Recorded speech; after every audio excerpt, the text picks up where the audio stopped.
హైదరాబాద్లో చిరుకు పడితే రోడ్లపై నిలిచే నీరు, ట్రాఫిక్ జామ్లతో ప్రజలు ఇబ్బంది అంతా ఇంతా కాదు. కొన్ని రోజుల క్రితం పడిన తొలకరికే జనం నానా యాతన పడ్డారు. ఇది చూసి సాక్షాత్తు సీఎం రేవంత్ రెడ్డి అప్రమత్తం చేయగా అధికారులు క్షేత్రస్థాయిలో సమస్యల పరిష్కారంపై దృష్టి పెట్టారు.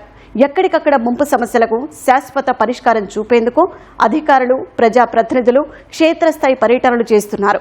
ఆయా ప్రాంతాల పరిస్థితులను క్షుణ్ణంగా పరిశీలించి పరిష్కారాలపై క్షేత్రస్థాయి సిబ్బందికి సూచనలు చేస్తున్నారు. నగరంలో వర్షాల వల్ల తలెత్తుతున్న సమస్యలపై ప్రత్యేక దృష్టి పెట్టిన అధికార యంత్రాంగం వివిధ ప్రాంతాల్లో వరుసగా పర్యటిస్తోంది.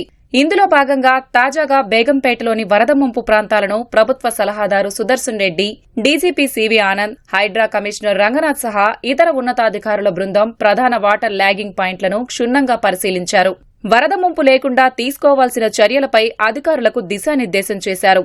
అధికారులంతా వర్షాకాలంలో తీసుకోవాల్సిన జాగ్రత్తలపై నిమగ్నమైనట్లు ప్రభుత్వ సలహాదారు సుదర్శన్ రెడ్డి వెల్లడించారు. మున్సిపల్ విభాగం, పోలీస్ విభాగం, హైడ్రా, విపత్తు నిర్వహణ సంస్థలు కలిసి సమన్వయం చేసుకుంటూ ప్రజలకు ఇబ్బందులు లేకుండా చర్యలు తీసుకోనున్నట్లు డీజీపీ సివి ఆనంద్ వెల్లడించారు. డిపార్ట్మెంట్స్ మధ్య కొద్దిగా సమన్వయ లోపం అనేది ఉందని మనందరికి తెలుసు. సో దాన్ని ఏ విధంగా పరిష్కరించాలి, దానికి ఒక యూనిఫైడ్ అథారిటీ క్రియేట్ చేయాలా, ఈ సమన్వయం అనేది ఎట్లా తీసుకురావాలి, ఎవరి పనులు వాళ్ళు చేసుకుని వెళ్ళిపోవడం అనేది కాదు, అందరూ కూడా కలిసికట్టుగా ఏ విధంగా పనిచేయాలి, ప్రజలకు ఇబ్బంది కలగకుండా చర్యలు ఏమేమి తీసుకోవాలి అనేది ముఖ్యమైన ఉద్దేశం కమిటీ. ఈ రోజు మల్కాజ్గిరి మున్సిపల్ కార్పొరేషన్, రేపు హైదరాబాద్ మున్సిపల్ కార్పొరేషన్, ఈ 3 కార్పొరేషన్ లో పర్యటించిన తర్వాత ఒక రిపోర్ట్ తయారు చేసి ముఖ్యమంత్రి గారికి ఇవ్వడం జరుగుతుంది. కొన్ని నిర్ణయాలు తీసుకోవడం జరుగుతుంది. దాంతో మంచి పరిష్కారాలు వస్తాయని మేము ఆలోచిస్తాం.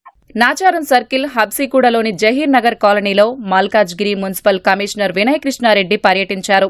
వాటర్ ల్యాగింగ్ పాయింట్లను పరిశీలించి వర్షపు నీరు సాఫీగా వెళ్లేలా చూడాలని సంబంధిత అధికారులకు సూచించారు.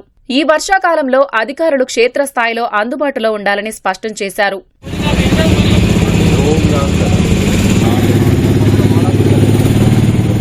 కార్వాన్ నియోజకవర్గంలోని పలు ప్రాంతాలను ఎమ్మెల్యే కౌసర్ మొహియుద్దీన్ పరిశీలించారు.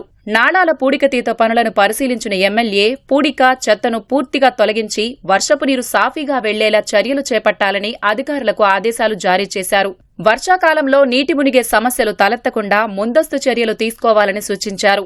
అలాగే పెండింగ్ రోడ్డు పనులను వేగవంతం చేయాలని, వీధి దీపాలు సక్రమంగా పనిచేసేలా చూడాలని ఆదేశించారు.